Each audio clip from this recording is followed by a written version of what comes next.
Hi, welcome to Isma media. ಬನ್ನಿ ಈ ದಿನ ಒಂದು ವಿಷಯವನ್ನ ಧ್ಯಾನಿಸಿಕೊಳ್ಳೋಣ. ಪ್ರಿಯ ದೇವ ಮಕ್ಕಳೇ, ನಮ್ಮ ಜೀವನದಲ್ಲಿ ಬಹು ಬೆಲೆ ಉಳ್ಳದ್ದು, ಬಹು ಶ್ರೇಷ್ಠವಾದದ್ದು ನಂಬಿಕೆ ಆಗಿರ್ತದೆ.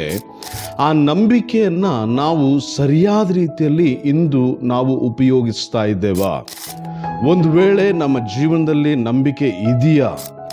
ಒಂದು ವೇಳೆ ನಂಬಿಕೆ ಇಲ್ಲದೆ ಹೋದರೆ, ಒಂದು ವೇಳೆ ನಾವು ಅದನ್ನು ಪಡ್ಕೊಳ್ಳಿಕ್ಕೆ ಪ್ರಯತ್ನಿಸಿದ್ದೇವಾ?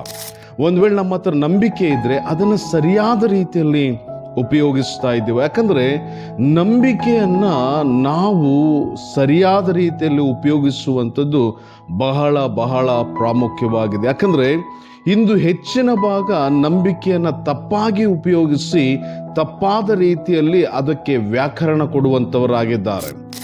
ಹಾಗಾಗಿ ಕರ್ತನಲ್ಲಿ ಪ್ರೀತಿ ಉಳ್ಳ ದೇವ ಜನವೇ, ನಾವು ನಮ್ಮ ನಂಬಿಕೆಯನ್ನು ಸರಿಯಾಗಿ ಉಪಯೋಗಿಸಬೇಕೆಂಬುದಾಗಿ ಇಂದು ವಾಕ್ಯದ ನೆರಳಲ್ಲಿ, ವಾಕ್ಯದ ಬೆಳಕಲ್ಲಿ ನಾವು ಕಲಿತುಕೊಳ್ಳೋಣ್ರಿ.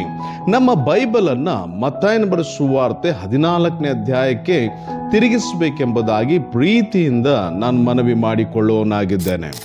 ಮತ್ತಾಯನ ಬರೆದ ಸುವಾರ್ತೆ 14ನೇ ಅಧ್ಯಾಯದ 24ನೇ ವಚನದಿಂದ 31ನೇ ವಚನ ತನಕ ಇಂದು ನಾವು ಆಲೋಚನೆ ಮಾಡಿಕೊಳ್ಳಿಕ್ಕಿದ್ದೇವೆ.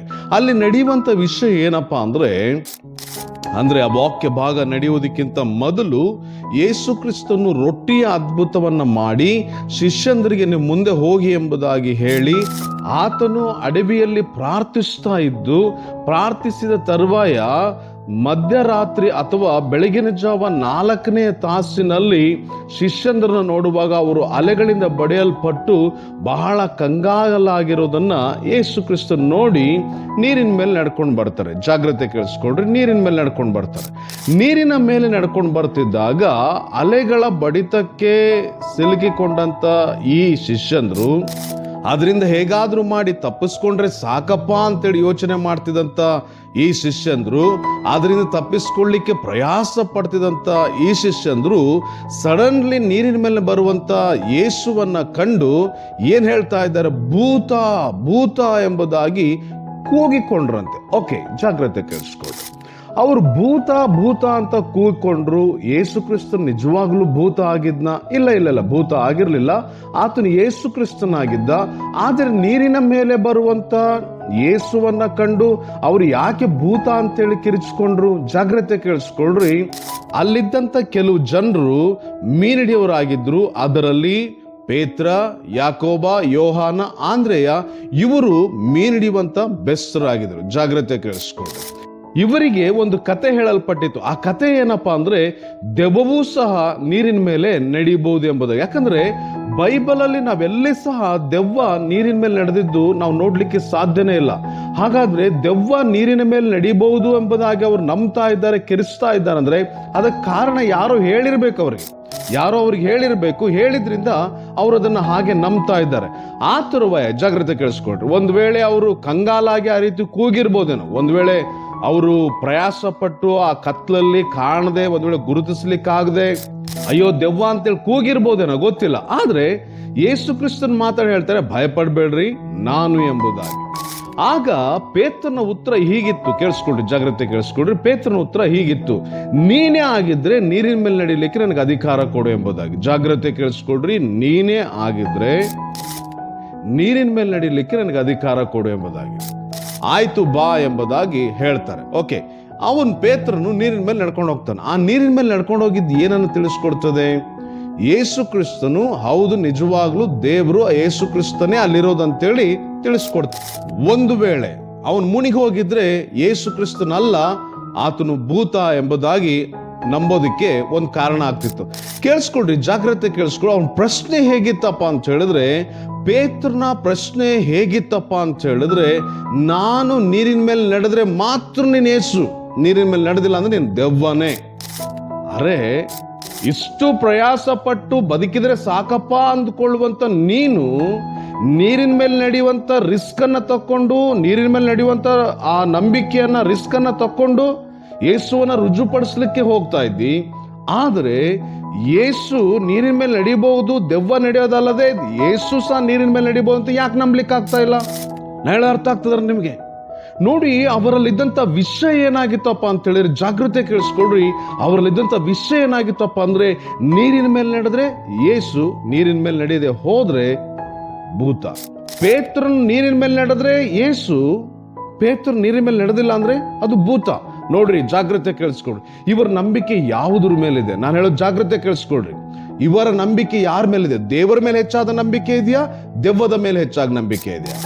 ಒಂದ್ ಸ್ವಲ್ಪ ಯೋಚನೆ ಮಾಡ್ರಿ. ಪೇತ್ರನ ಸ್ವಲ್ಪ ಬದಿಗಿಡೋಣ. ಇವತ್ತು ನೀವು ಮತ್ತು ನಾನು ಮಾತಾಡ್ಕೊಳ್ಳ್ರಿ. ಇವತ್ತು ನಮಗೆ ಯಾವುದ್ರ ಮೇಲೆ ಹೆಚ್ಚು ನಂಬಿಕೆ ಇದೆ? ದೇವರ ಮೇಲೆ ನಂಬಿಕೆ ಇದೆಯಾ, ದೆವ್ವಗಳ ಮೇಲೆ ನಂಬಿಕೆ ಇದೆಯಾ? ನಾನು ಯೇಸು ಕ್ರಿಸ್ತ ನಂಬಿದ ಪ್ರಾರಂಭದಲ್ಲಿ, ಅಂದ್ರೆ 24 ವರ್ಷಗಳ ಹಿಂದೆ ನಾನು ಕ್ರಿಸ್ತ ನಂಬಿಕೆಗೆ ಬಂದಾಗ ನಮ್ಗೆ ಹೇಳ್ಕೊಟ್ಟಿದ್ದೇನಪ್ಪ ಅಂದ್ರೆ, ಎಲ್ಲಾ ಸಮಸ್ಯೆಗೆ ಮೂಲ ಕಾರಣ ಸೈತಾನ್ ಎಂಬುದಾಗಿ. ಸೈತಾನ್ ಅಂತ ಹೇಳ್ಕೊಟ್ಟಿದ್ರಿಂದ ಅವನ್ನ ಎದುರಿಸ್ಬೇಕು, ಅವನ್ನ ಗದರಿಸ್ಬೇಕು ಅಂತ ಯಾವಾಗಲೂ ನಮ್ಗೆ ಹೇಳ್ಕೊಡ್ತಾ ಇದ್ರು. ನಾವೇನ್ ಮಾಡ್ಬಿಟ್ವಿ ಕೇಳಿಸ್ಕೊಳ್ರಿ. ನಾನೇನ್ ಮಾಡ್ಬಿಟ್ಟೆ, ಪ್ರತಿದಿನ ಯೇಸುವಿನ ನಾಮವನ್ನ ತೆಗೆದುಕೊಳ್ಳುವುದಕ್ಕಿಂತ ಹೆಚ್ಚಾಗಿ ಸೈತಾನ್ನೇ ಬಿಟ್ಟು ಹೋಗು, ಸೈತಾನ್ನೇ ಬಿಟ್ಟು ಹೋಗು, ಸೈತಾನ್ನೇ ಬಿಟ್ಟು ಹೋಗು, ಬರೀ ಸೈತಾನ್ ನಾಮವನ್ನ ಜಪಿಸೋದೇ ನನ್ನ ಜೀವನ ಆಗ್ಬಿಡ್ತು. ಎಲ್ಲಾದ್ರೂ ಹೋಗ್ತಿದ್ದಾಗ ಸೈತಾನ್ ಈ ಅಪಾಯ ಮಾಡ್ಬಿಡ್ತಾರೋ, ಯಾಕಂದ್ರೆ ನಮ್ಗೆ ಹೇಳಲ್ಪಟ್ಟಿತ್ತು ಸೈತಾನ್ನೇ ಎಲ್ಲ ಅಪಾಯ ಮಾಡೋದಂತೇಳಿ.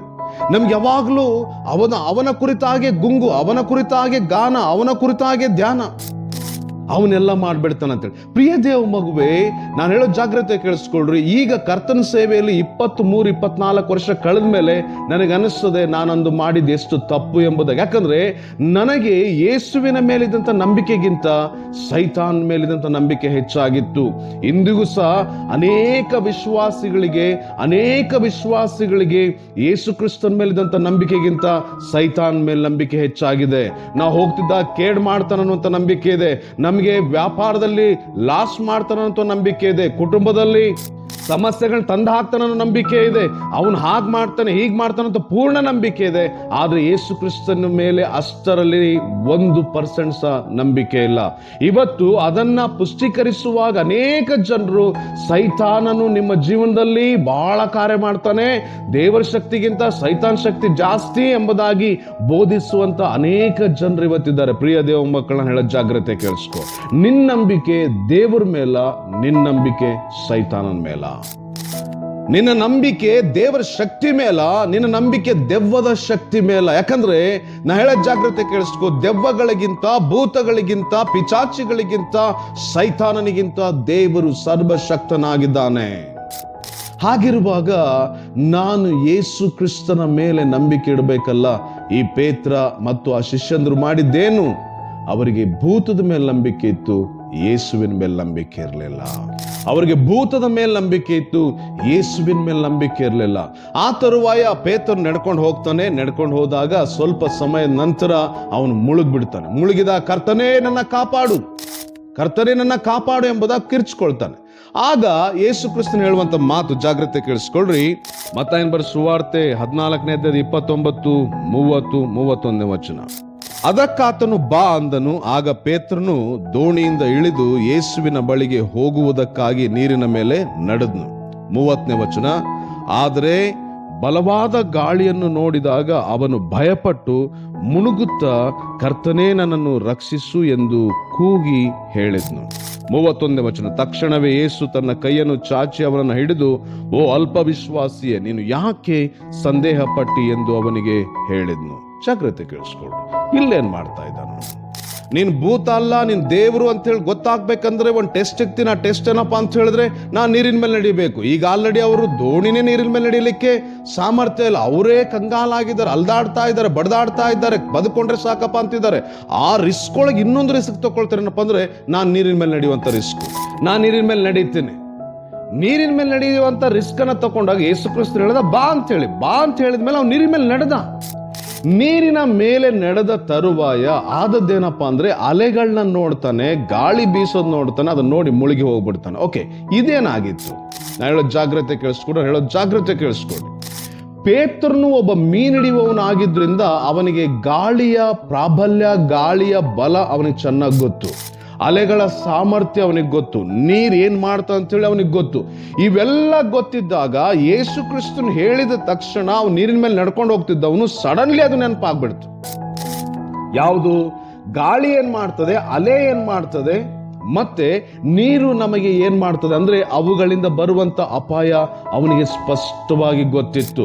ಯಾವಾಗ ಆ ಅಪಾಯ ಅವನಿಗೆ ನೆನಪಾಯ್ತು, ಅವನು ಮುಳುಗ್ಲಿಕ್ಕೆ ಪ್ರಾರಂಭಿಸಿದಂತೆ ಆ ಮುಳುಗಿದಾಗ ಯೇಸು ಕ್ರಿಸ್ತನು ಹೇಳ್ತಾನೆ, ಅಲ್ಪವಿಶ್ವಾಸಿ ಯಾಕೆ ಭಯಪಟ್ಟೆ? ಭಯ ಪಡ್ಲಿಕ್ಕೆ ಕಾರಣ ಏನು?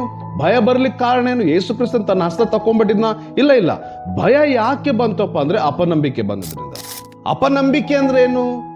ನನ್ಗೆ ಈ ನೀರು ಮುಳುಗಿಸ್ತದೆ, ನನ್ಗೆ ಈ ಗಾಳಿ ಬೀಳಿಸ್ತದೆ, ನನ್ಗೆ ಈ ಅಲೆಗಳು ಬಡಿತದೆ, ಇದು ಅಪನಂಬಿಕೆ. ಆ ಅಪನಂಬಿಕೆ ಒಳಗೆ ಅವನು ಅಲೆನ ನಂಬ್ತಾ ಇದ್ದ, ನೀರ್ನ ನಂಬ್ತಾ ಇದ್ದ, ಮತ್ತೆ ಗಾಳಿ ನಂಬ್ತಾ ಇದ್ದ.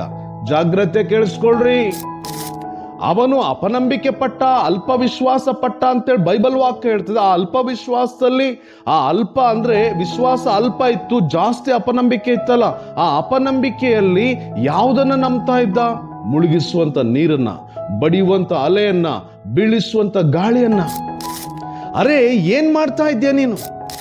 ಅಲ್ಲೇನೋ ದೇವರಿಗಿಂತ ಹೆಚ್ಚಾಗಿ ಭೂತವನ್ನು ನಂಬಿದೆ, ಇಲ್ಲೇನೋ ನೀನ್ ಕಂಡಂತ ಇಲ್ಲಿ ತನಕ ಎಷ್ಟೋ ಜನರು ಆ ಅಪಾಯದಲ್ಲಿ ಮುಳುಗಿ ಹೋದಂತ, ಎಷ್ಟೋ ಜನರು ಆ ಅಪಾಯದಲ್ಲಿ ಕಳೆದು ಹೋದಂತ, ಎಷ್ಟೋ ಜನರು ಅಪಾಯಕ್ಕೆ ಬಿದ್ದು ಸಿಲುಕಿ ತಮ್ಮ ಜೀವವನ್ನ ಕಳೆದುಕೊಂಡದ್ದನ್ನ ನೀನ್ ನೋಡಿದ್ದನ್ನ ಇವತ್ತು ನೀನ್ ನಂಬ್ತಾ ಇದ್ದೀಯ. ಅಂದ್ರೆ ಯೇಸು ಕ್ರಿಸ್ತನ್ ಹೇಳಿದಂತ ಮಾತಿಗಿಂತ ನೀನ್ ಎಂದೋ ಒಂದು ಕಂಡಂತ ಆ ಅಪಾಯವನ್ನ ನೀನ್ ನಂಬಿಟ್ಟೆ. ಯಾವುದು ನಂಬ್ತಾ ಇದ್ಯಾ? ಯೇಸು ಕ್ರಿಸ್ತನ್ ಮಾತನ್ನ ನಂಬ್ತಾ ಇದ್ಯಾ, ಅಥವಾ ಇಲ್ಲಿ ತನಕ ನಿನಗೆ ಅಪಾಯ ಮಾಡ್ತದ ಅಂತ ಹೇಳಿದಂತ ನೀರು, ಅಲೆ, ಗಾಳಿಯನ್ನ ನಂಬ್ತಾ ಇದ್ಯಾ? ಅವನು ಅದನ್ನೇ ನಂಬಿದ. ನಾನು ಮತ್ತೆ ಹೇಳ್ತೀನಿ, ಜಾಗ್ರತೆ ಕೇಳಿಸ್ಕೊಳ್ರಿ. ಯೇಸುವಿನ ಮಾತನ್ನ ಕೇಳಿದ್ರೆ ನೀರಿನ ಮೇಲೆ ನಡೆಯಲಿಕ್ಕೆ ಅಸಾಧ್ಯವಾದನ್ನ ಸಾಧ್ಯವಾಗಿ ಮಾರ್ಪಟ್ಬಿಡ್ತದೆ.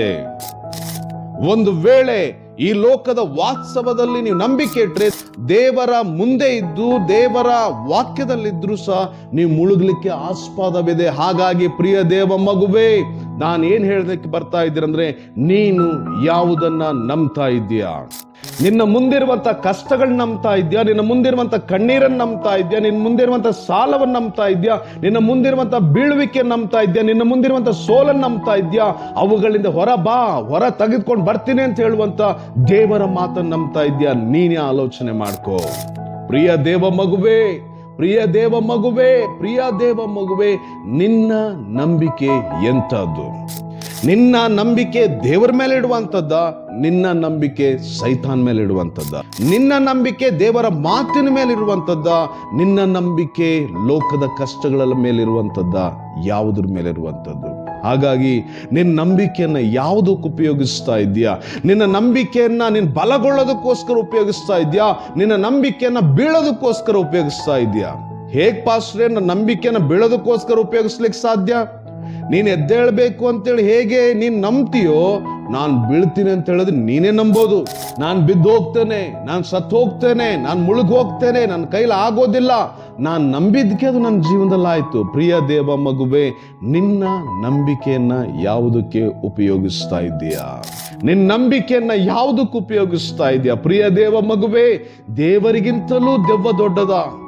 ದೇವರ ಮಾತಿಗಿಂತ ಅಲೆಗಳು ದೊಡ್ಡದ? ಆ ಅಲೆಗಳು ದೇವರ ಮಾತನ್ನ ಕೇಳಿ ಅಡಗಿಸ್ಕೊಳ್ತವೆ. ದೇವರ ಮಾತನ್ನ ಕೇಳಿ ಅಲೆಗಳು ಮೌನವಾಗ್ತವೆ, ಮಾತ್ ಕೇಳ್ತವೆ. ಹಾಗಾದ್ರೆ ನೀನ್ ಮಾತ್ ಕೇಳ್ತಾ ಇದೀಯಾ? ಪ್ರಿಯ ದೇವ ಮಗುವೇ, ಯೇಸು ಕ್ರಿಸ್ತನ ಮೇಲೆ ನಿನ್ನ ನಂಬಿಕೆ ಇರಲಿ, ದೆವ್ವಗಳ ಮೇಲಲ್ಲ, ಭೂತಗಳ ಮೇಲಲ್ಲ. ಯೇಸು ಕ್ರಿಸ್ತನ ಮೇಲೆ ನಿನ್ನ ನಂಬಿಕೆ ಇರಲಿ. ನಿನ್ನ ಕಷ್ಟಗಳ ಮೇಲಲ್ಲ ನಿನ್ನ ನಂಬಿಕೆ, ನಿನ್ನ ಕಣ್ಣೀರ್ ಮೇಲಲ್ಲ ನಂಬಿಕೆ, ನಿನ್ನ ಸಾಲದ ಮೇಲಲ್ಲ ನಿನ್ನ ನಂಬಿಕೆ. ಯೇಸು ಕ್ರಿಸ್ತನ ಮಾತಿನ ಮೇಲೆ ನಿನ್ನ ನಂಬಿಕೆ ಇರಲಿ. ಯೇಸು ಕ್ರಿಸ್ತನ ಇದನ್ನು ಹೊರಗೆ ತಕೊಂಡು ಬರ್ತಾನೆ, ಯೇಸು ಕ್ರಿಸ್ತನನ್ನ ಮೇಲೆತ್ತುತ್ತಾನೆ, ಯೇಸು ಕ್ರಿಸ್ತನನ್ನು ಬಲಪಡಿಸ್ತಾನೆ, ಯೇಸು ಕ್ರಿಸ್ತನನ್ನು ಕಣ್ಣೀರು ಒರೆಸ್ತಾನೆ. ಈ ನಂಬಿಕೆ ನಿನ್ನಲ್ಲಿರಲಿ. ದೇವರು ನಿನ್ನ ಜೀವಿತದಿಂದ ಎದು ನೋಡುವಂತ ವಿಷಯ ಇದೇ ಆಗಿದೆ. ಪ್ರಿಯ ದೇವ ಮಗು, ಇವತ್ತು ಒಂದ್ಸಾರಿ ಚೆಕ್ ಮಾಡು. ನಾನು ಹೇಳಿದಂತ ವಿಷಯದಲ್ಲಿ ನಾನು ದೇವರನ್ನ ನಂಬ್ತಾ ಇದ್ದೇನಾ, ದೇವರ ಮಾತನ್ನು ನಂಬ್ತಾ ಇದ್ದೇನಾ? ಎರಡನೇದು, ನಾನು ಭೂತವನ್ನು ನಂಬ್ತಾ ಇದ್ದೇನಾ, ನಾನು ನನ್ನ ಕಷ್ಟಗಳನ್ನ ನಂಬ್ತಾ ಇದ್ದೇನಾ? ಯಾವುದು? ನಾವು ಒಂದ್ ವೇಳೆ 100% ಕೊಡೋದಾದ್ರೆ ಈ ಎರಡನೇ ವಿಷಯಕ್ಕೆ ನಾವು 90% ನಂಬಿಡ್ತೇವೆ. ಒಂದನೇ ವಿಷಯಕ್ಕೆ ನಾವು 10% ಅಷ್ಟೇ ನಂಬಿಕೆ ಇಡೋದು. ಹಾಗಾದ್ರೆ ಇವತ್ತು ನಿನ್ನನ್ನು ಸರಿಪಡಿಸಿಕೊಳ್ಳುವಂಥ ದಿನ, ಇವತ್ತು ಯೇಸುವಿನ ಬಳಿಗೆ ಬರುವಂಥ ದಿನ, ಇವತ್ತು ಬಿಡುಗಡೆ ಆಗುವಂಥ ದಿನ, ಇವತ್ತು ಸಮಸ್ಯೆಗಳಿಂದ ಹೊರ ಬರುವಂಥ ದಿನ, ಸೋಲುಗಳಿಂದ ಹೊರ ಬರುವಂಥ ದಿನ, ಕಣ್ಣೀರಿನಿಂದ ಹೊರ ಬರುವಂಥ ದಿನ, ನಿನ್ನ ನಿರಾಶೆಯಿಂದ ಹೊರ ಬರುವಂಥ ದಿನ, ನಿನ್ನ ದುಃಖದಿಂದ ಹೊರ ಬರುವಂಥ ದಿನ, ನಿನ್ನ ರೋಗದಿಂದ ಹೊರ ಬರುವಂಥ ದಿನ, ಎಲ್ಲದರಿಂದ ಹೊರ ಬರುವಂಥ ದಿನ ಇದೇ ಆಗಿದೆ. ಹಿಂದೆ ನಿನ್ನನ್ನು ನೀನು ಒಪ್ಪಿಸಿಕೊಡು, ಯೇಸು ಕ್ರಿಸ್ತ ನಿನ್ನ ಜೀವನದಲ್ಲಿ ಅತಿಶಯವಾದ ಕಾರ್ಯಗಳು ಮಾಡ್ತಾನೆ. ಇದನ್ನ ಮಾತ್ರ ನೀನು ಮರಿಲೇಬೇಡ. ಧೈರ್ಯದಿಂದಿರು, ಹೆಮ್ಮೆಯಿಂದಿರು, ನೀನೊಬ್ಬ ಕ್ರಿಸ್ತನ ಹಿಂಬಾಲಕನಾದ ಕ್ರೈಸ್ತನೆಂದು. ಆಮೇನ್.